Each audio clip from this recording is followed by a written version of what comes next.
Hello, welcome to Sunday's edition of Cracking the Cryptic. And today I've decided we're going to have a look at this puzzle by Christoph Seeliger, the brilliant constructor from Germany. His puzzles appear on Logic Masters Germany's website, and I think this came out about a week ago, and it's floating along at about a 95% approval rate, which is just about as good as it gets. It means that everybody who's tried this puzzle has loved it. So you may be wondering what sort of Sudoku this is. Well, this is a thermometer Sudoku with a difference. We don't know where the bulbs are. So each one of these lines contains exactly one bulb, apparently. And wherever we put the bulb, and it doesn't have to be at the end of the line, it could be in the middle of the line. So actually, let's use the top one. Let's imagine we discovered this was the bulb. That was the bulb, and that had a 2 in it, say. That would mean that we would have to increase going this way from 2, so this would have to be 3 or higher. Let's say it's 4. This would have to then be higher than a 4. Let's say 6. And coming the other way, this square would have to be higher than a 2. Be a 3. That could be a 5, 7, 8. That sort of thing. That would be a permissible arrangement of this first line on the top row. And that's all we know. You can see it's an incredibly minimalist construction. There's just a 1, 2 and a 3 in the grid. Oh, I better delete that as well. I don't want that colour in there. That's going to put me off. As usual, if you want to try the puzzle, and I can't recommend Christoph's puzzles enough. This, by the way, in terms of difficulty, this gets 3 stars out of 5. So I'm hoping it won't be too bad. Although I have to say I've never done an easy Christoph puzzle, so we'll have to see. And with that, let's get cracking. And if you want to have a go, click on the link under the video. Christoph, of course, he had a bonus puzzle last month for us on our Patreon page. So if you do, or you are interested in sponsoring the channel, you can do that on Patreon, and we release puzzles every month as rewards for that. And Christoph kindly agreed that we could showcase one of his puzzles as a bonus puzzle, and it was very popular. So yeah, he certainly has a track record with cracking the cryptic. Where are my eyes drawn immediately when we look at this puzzle? Well, these 2 boxes at the bottom, you can see they have 9-cell thermometers on them. And this one has a 2 in it, but the first thought I have actually is, where can the 9 go in these boxes? Because I can never put a 9 partially along the thermometer, even if I can move the bulb of the thermometer around. You know, if I try and make that square a 9, where can I put the bulb such that this is possible? And it's just never going to be possible, because whether I put the bulb this side of it, that would imply that these 2 squares have got to be bigger than 9. Similarly, if I put the bulb this side of that 9, that would imply that every cell past it has to be greater than 9. So it's quite easy to see that the 9s must go at the end of the thermometer. And that gives us a digit straight away, look. So now these 2 squares point at that one, eliminating it from it being possible, and we get a 9 in the grid. The 2 means that we can eliminate the option that there is a 1 at the start of this thermometer, because obviously if we try and put the 1 here, I won't be able to put any digit into this square. So yes, so the 1 must in fact be next to the 2. It must be in one of those 2 positions. So one of these 2 positions is the bulb on this thermometer.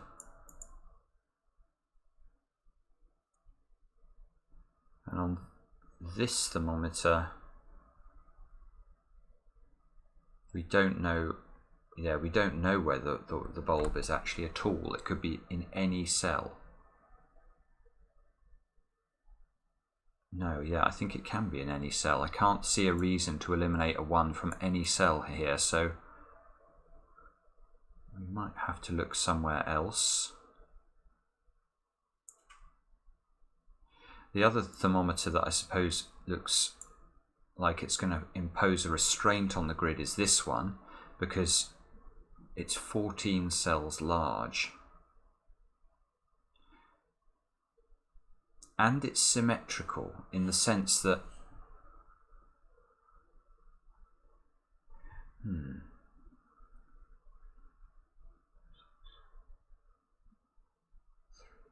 yeah, it's quite interesting, this thermometer, isn't it? Because is it possible that the bulb, we know there's one bulb on this thermometer, is it possible that bulb contains a 3? I don't think it is, because if I put the 3 here, for example, 4, 5, 6, 7, 8, 9, yeah, it's not possible, because if the 3 is here, it breaks in this square, because 4, 5, 6, 7, 8, 9, broken. So although it would work this way, this could, well, actually there's a 9 here, so this is cool. Right.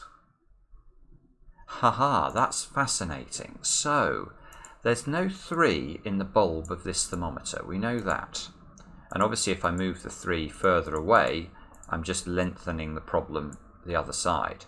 Now I'm just wondering, because of this 9 here, is it possible the bulb of the thermometer here contains a 2? It's not going to work, is it? 3, 4, 5, 6, 7, 8, 9. No, it's not. So the furthest away from this point, well, it's the thing is, the logic is completely symmetrical. If I put a 2 here and I prove that doesn't work, obviously I can't put a 2 there either. And if I try and put a 2 here, that's just broken from the start, because there's no way I can put anything into this square. So there is definitely a 1 on this thermometer.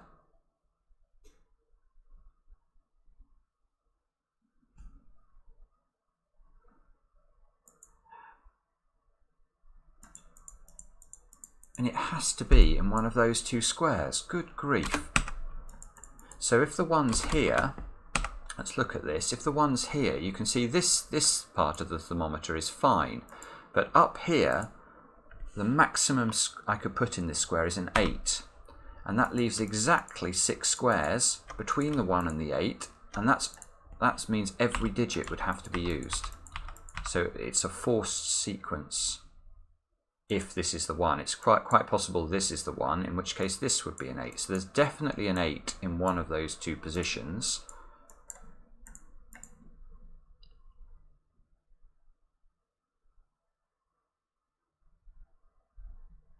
And oh, hang on, this is even cleverer than I thought it was. Oh, that is beautiful. So now, I shouldn't have deleted what I just deleted. Look, if this is a 1 and we go 3, 4, 5, 6, 7, 8, what is this square now? This square now can't be a 9 or an 8. So it has to be a 7, and that would leave 6, 5, 4, 3, 2, just enough room. So in fact, this is quite stunning. This is a 7-8 pair. In fact, all of these are pairs. 6, 7, oh, hang on. I was trying to highlight both. 6, 7, this has got to be 5, 6, 4, 5, 3, 4, 2, 3, 1, 2. It's quite unbelievable. Now, we can delete the 8s from there now. So, oh, not like that. I meant like that.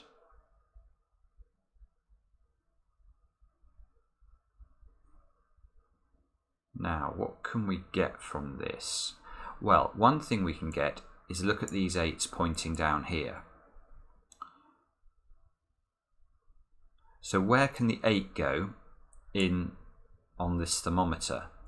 Now, one place it could have gone was at the other end. It could have gone here because it's a maximum value that's not been placed yet. But if it's not at this end here, it must be just below the 9, because any other position breaks the thermometer. If I try and put the 8 here, what am I going to put into this square? Nothing. So now this square is not 8, this square is 8.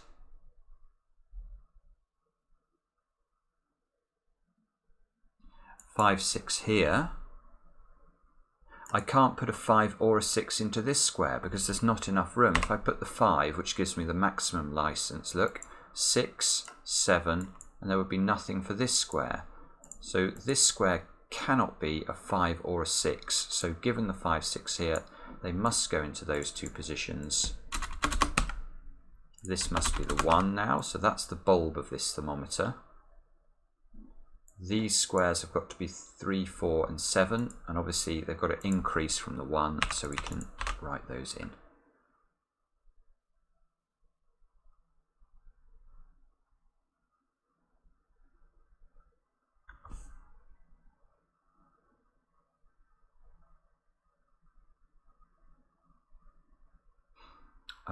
Now what?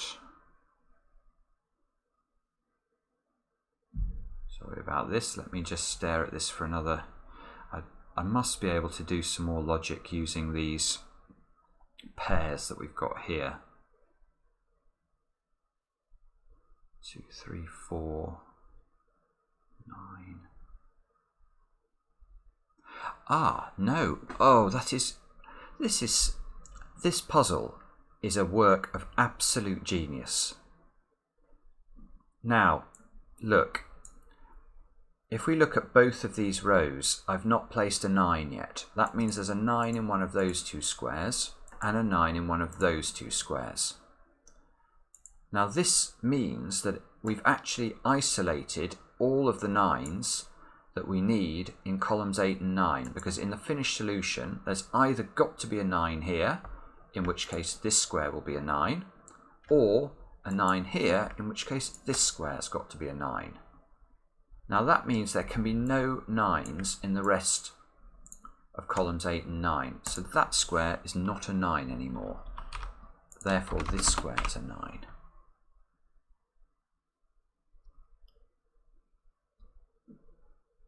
So this being a 9, the 8 must be in one of these two squares, because of we know the 9 is either going to be next to the 8 on the thermometer, or the 8's got to be at the very other end of the thermometer.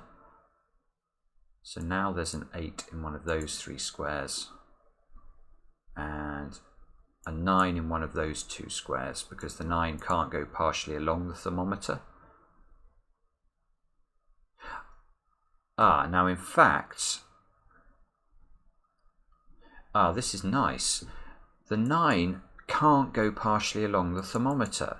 So if I put the 8 here now, what do I put into this square?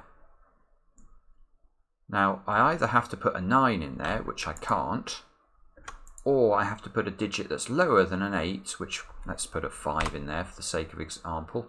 And now I've completely broken the top part of the thermometer. So this is not 8. This is an 8-9 pair.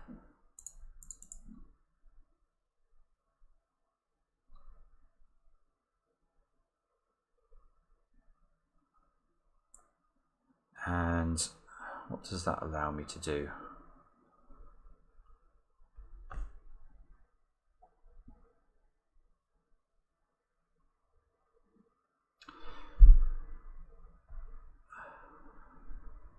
If we look along here, one of these rows will not contain an 8. So there's going to be an 8 in one of these four squares, and also a 1, I suppose, in one of these four squares.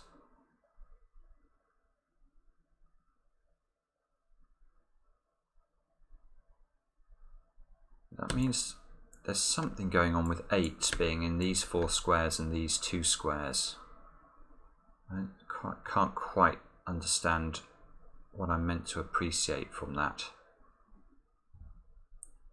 But hang on, look, there must be a 9 on this thermometer, because this square means there's no 9 here in row 1, and these 9s means there's no 9s in any of those squares. So as there's a 9 on this thermometer and it can't be at this end, it must be at that end. So that's a 9.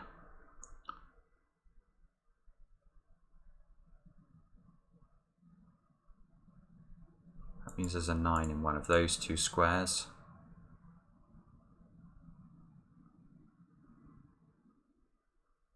This 3 and this 3 mean this square's a 3.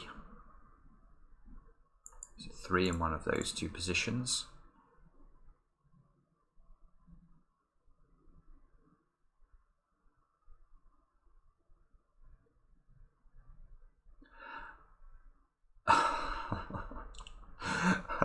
This is so good. This is so good. So we know there's an 8 in one of those squares. We know there's an 8 in one of those squares. So again, I've got this sort of pattern emerging where I don't know exactly where these 8s go, but I know for sure that I found 8s for column 8 and column 9. There's only 2 8s in column 8 and column 9. There's one in each column. And I now know that those 2 8s are in these 6 squares. Now that means they're not in these squares. And that means this square is not an 8. So where does the 8 go? And this square is obviously not an 8 either, because we can't have an 8 in either of those two positions. So if there is an 8 on this thermometer and it's not here, it must be there. Now this 8 is huge because it's resolved the direction of this thermometer. Now that's a 7, 6, 5, 4, 3, 2, 1. This is the bulb, therefore 2, 3, 4, 5, 6, 7, 8. So that means this is an 8-9 pair, and this is a 1-9 pair.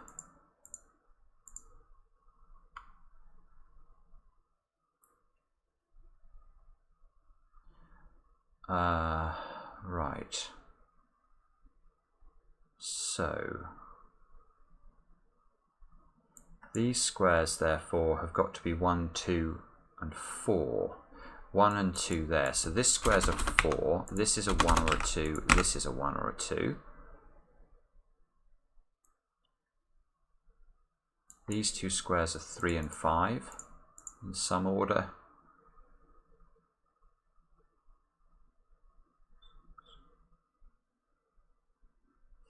It's got to be a 4 in one of those two positions.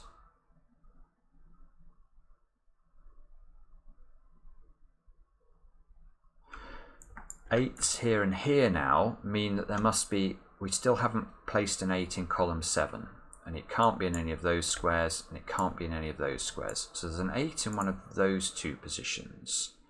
Now that is interesting, isn't it? Because now, if there is an 8 on this thermometer, and it's not at the end of the thermometer, there must be a 9 on this thermometer, and that 9 will complement the 8. So if this is an 8, this will be a 9. If this is an 8, this will be a 9.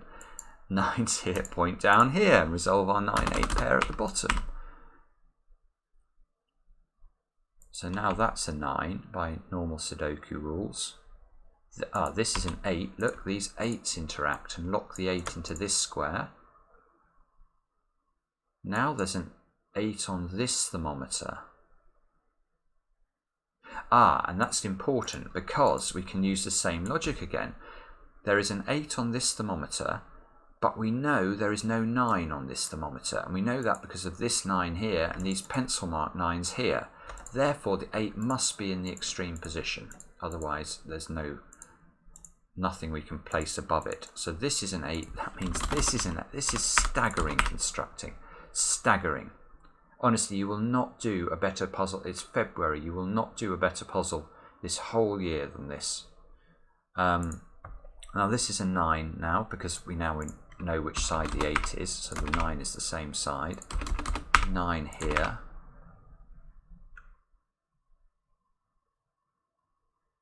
And it's all so beautiful. Now the 2 is in one of those two positions. Oops. So now, where do I put a 2 in this box? It can only go there. 2, 4. This is a 1 now. That means that's a 1 and that's a 2. 2 in one of these two squares. 4 in one of those 3 squares. 1s in one of these two squares.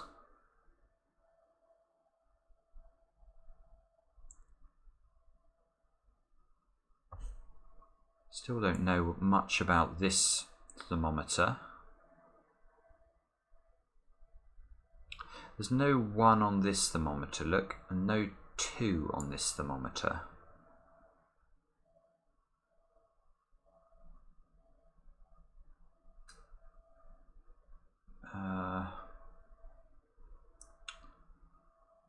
Sorry about this, 1 second, let me just try and spot something.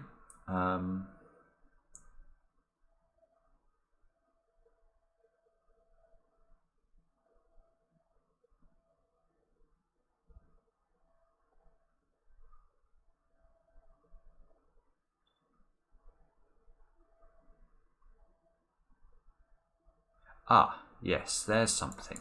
Look, we've got 2's locked into one of 2 positions here. What if the 2 is on the thermometer? What is the implication of that? Well, it means it's broken, is the short answer. Because I need the 1 to be here, and it can't be. If the 2 is here, I can't go 3, 4, 5, 6 because there's a 1 in the way. Look at these 2 1s here. So this just can never be a 2. It's never going to be possible. You can see as well it's not possible for the 1 to be here, which would have been the other way that this could be a 2, is if the 1 wasn't on the thermometer, but the 1 is on the thermometer. So that is not 2. This is 2. The 2 must now be in one of these 2 squares on this thermometer. Now that's interesting because that gives us a clue about where the 1 is on this thermometer. Because the 1 must be in a square that's next to the 2. And the 1 is in none of those squares. So the 1 is in one of these 4 squares. But it must be next to... So this can never be a 1 because it's just not next to a 2. And this can't be a 1 because if I put the 1 here, the 2 gets moved down there and they wouldn't be adjacent to each other. So the 1s are in one of those 2 positions.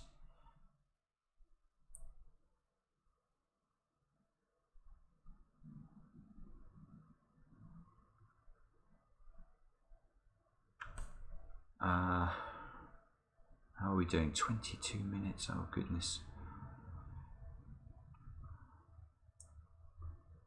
There's a 3 in one of these 2 squares, look.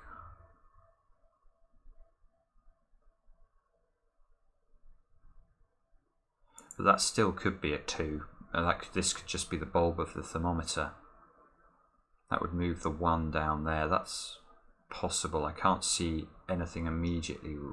Oh, hang on, no, look. This top row. We now know that there is a 4 and a 1 on the thermometer. But we know that there's no 2 and there's no 3 on the thermometer. So we know that the 4 and the 1 must be in adjacent positions. And you can prove that to yourself. Look, if I try and put a 1 here, you can see that we've pencil marked the 4s into these 2 squares. Well, how on earth can this now work? If I try and put a 4 in there, what am I going to put into these 2 positions? It's impossible.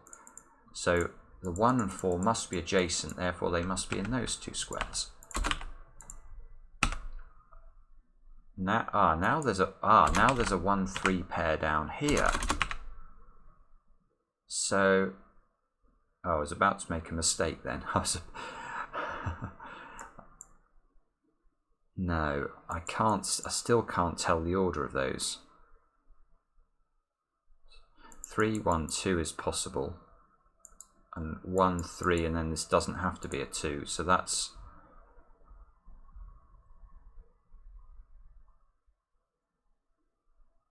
fours maybe? Yes, this 4 is important because, let's look at this thermometer again now. If this is a 1, we know the 2 will have to go here because it's got to be adjacent to it. So, in fact, let me show you. It'll be 1, 2.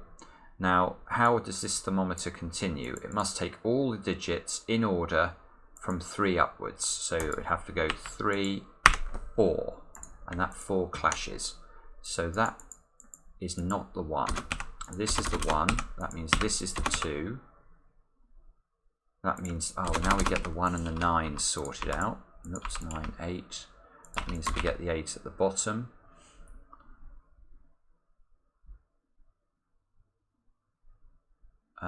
Do we know where the 3 is going now? Don't think so. I think the 3 can still be in either of those two squares.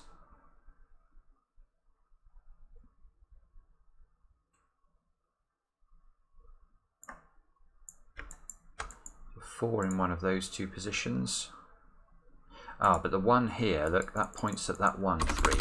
That's going to sort the 3s out. So that gives us a 3 on this thermometer. So now we know the 4 is either here or here. And the 4 up there disambiguates it, must be here. So 1, 2, this has got to be 5, 6, 7 in order now. So 5, 6, 7. That fixes the 6 and the 5 on the left hand side. These two squares have got to be 4 and 6. We can now do that. And these 3 squares, well, this can't be a 2 now because that's going to break this thermometer. So that's the 2. These 2 squares have got to be 6 and 7. This has got to be a 2. These have got to be 5 and 7. This has therefore got to be 5 or 7. Ah, but that... No, this can't be 7 because then there'd be nothing to put in along the thermometer here. So this is definitely 5. 5, 7 like that. This has got to be 6 or 7. 6 or 7 is still possible here. Ah, but 6 and 7 is not possible here because of the 7 down there. So that fixes that. This square here must be a 6 now, I think. That means we need 5 and 7 into those two squares. That's doable. I'm hopeful that we might have cracked this. This must be a 4. This is a 6. That looks like it's working. That means we need a 3 here and a 5 here. So this was the bulb of the thermometer. 3, 4, 5. That does work. That leaves 3 and 5 here. Yes. What a beautiful puzzle. Absolutely love that. Guys, I hope you liked it too. Do let us know in the comments and give your feedback. And we'll be back tomorrow with another, I think it's a classic Sudoku we've got for you tomorrow. So look out for that. Thanks for watching.